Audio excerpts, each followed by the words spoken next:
बच्चों हम लोग अब तक क्या सीख चुके थे कि परमाणु अब कैसा हो गया था, परमाणु अब कैसा हो गया था, विभाज्य हो गया था। यहां तक हमने देख लिया था कि 20वीं शताब्दी में अनेक वैज्ञानिकों ने क्या किया था, डाल्टन साहब को झूठा साबित कर दिया।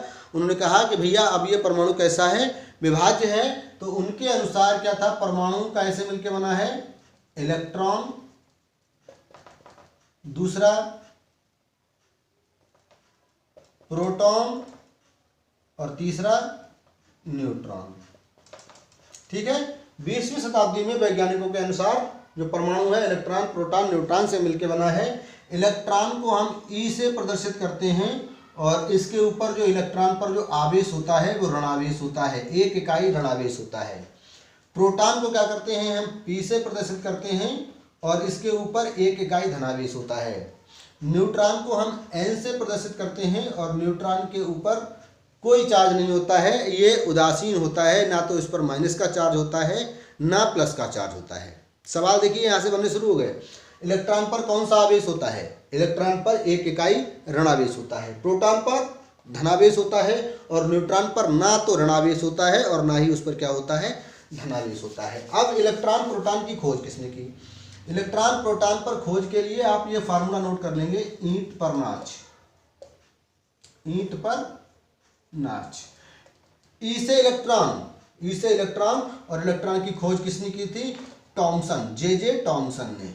तो हम टॉमसन भी याद रखेंगे, काम चल जाएगा, जे टॉमसन ने। ये लिखा है पर, तो पर का मतलब, पा का मतलब तो यहाँ प्रोटॉन है और रा का मतलब है रदरफोर्ड।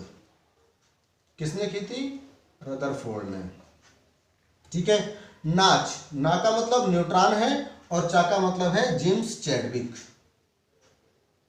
चैडविक भी लिख देंगे, आप पूरा लिख लीजिए, जेम्स चैडविक।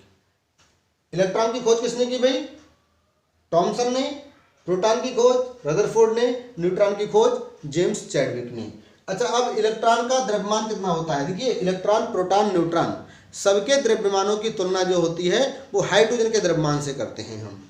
तो इसका जो प्रोटॉन और न्यूट्रॉन, इन दोनों के लिए आप एक ही लिख लेंगे। इस प्रोटॉन और न्यूट्रॉन का द्रव्यमान जो होता है वो हाइड्रोजन के द्रव्यमान के, हाइड्रोजन के द्रव्यमान के लगभग बराबर होता है। कैसा होता है, लगभग बराबर होता है। इलेक्ट्रॉन का जो द्रव्यमान होता है वो हाइड्रोजन के द्रव्यमान का 1/1837 होता है। कितना होता है भाई, 1/1837। 1/1837 का मतलब क्या होता है, हाइड्रोजन का जो द्रव्यमान होगा उसका 1837वां भाग होगा। भाई हाइड्रोजन का द्रव्यमान मान लीजिए आप 5, तो इसको क्या करें हम 1837 से जब भाग कर देंगे तो क्या होगा, आपका इलेक्ट्रॉन का द्रव्यमान निकल के आ जाएगा। ठीक है, तो ये था।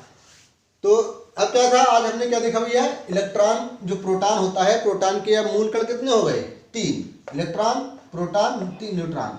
परमाणु के मूल कण कितने हो गए, 3, इलेक्ट्रॉन, प्रोटॉन, न्यूट्रॉन। इलेक्ट्रॉन पर कैसा आवेश होता है, एक इकाई कैसा होता है, ऋणावेश। प्रोटॉन पर एक इकाई धनावेश और इस पर क्या होता है, कोई चार्ज नहीं होता है, इसको हम कहते हैं उदासीन। ठीक, ना प्लस का चार्ज ना माइनस का चार्ज। इलेक्ट्रॉन की खोज किसने की, टॉमसन ने। प्रोटॉन की खोज किसने की, रदरफोर्ड ने। न्यूट्रॉन की खोज किसने की, चैडविक ने। इलेक्ट्रॉन का द्रव्यमान हाइड्रोजन के द्रव्यमान का 1837वां भाग और प्रोटॉन और न्यूट्रॉन का द्रव्यमान जो होता है हाइड्रोजन के द्रव्यमान के बराबर होता है। ठीक है, अब एक और समस्या खड़ी हो गई भाई, जब पता लग गया कि परमाणु के भी मूल कण होते हैं, यानी कि परमाणु के अंदर जो होते हैं इलेक्ट्रॉन, प्रोटॉन और न्यूट्रॉन होते हैं, तो अब ये बात उठने लगी कि ये चीज़ें जो होती हैं वो कैसे होती हैं, उसमें कैसे एडजस्ट होती हैं।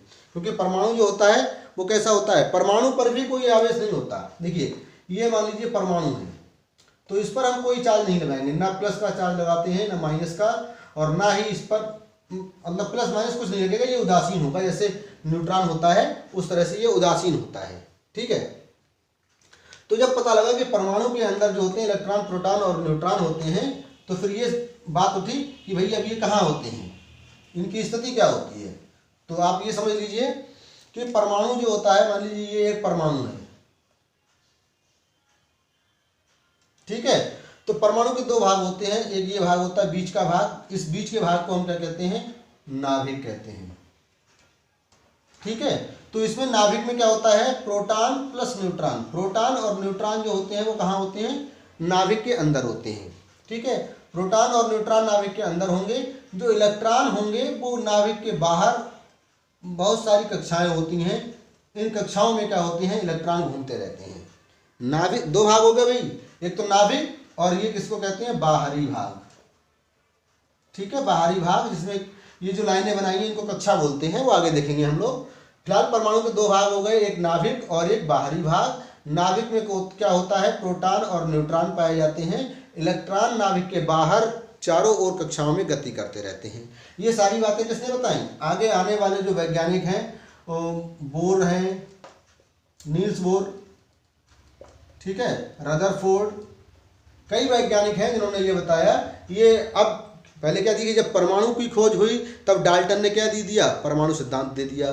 जब इलेक्ट्रॉन, प्रोटॉन और न्यूट्रॉन की खोज हो गई तो इलेक्ट्रॉन, प्रोटॉन और न्यूट्रॉन से संबंधित यानी कि परमाणु के मॉडल प्रस्तुत होने लगे। तो अब हम क्या करेंगे, जब हमने ये पढ़ लिया कि परमाणु क्या होता है, परमाणु के मूल कण क्या होते हैं, तो हमने ये भी जान लिया कि जो मूल कणों में प्रोटॉन और न्यूट्रॉन होते हैं वो नाभिक के अंदर होते हैं और इलेक्ट्रॉन नाभिक के बाहर चारों ओर कक्षाओं में घूमते रहते हैं। तो ये जो बातें बताई ये किन वैज्ञानिकों ने बताई, हम उन वैज्ञानिकों के बारे में यानी कि परमाणु के मॉडल के बारे में पढ़ेंगे, हल्का हल्का पढ़ते चले जाएंगे जितने की हमको ज़रूरत है, ज़्यादा डिटेल में अंदर जाने की आवश्यकता नहीं है। तो हम हल्का फुल्का क्या करेंगे, इनके परमाणु मॉडल पढ़ेंगे, जो कि हम पढ़ेंगे नेक्स्ट वीडियो में। तब तक के लिए जय हिंद।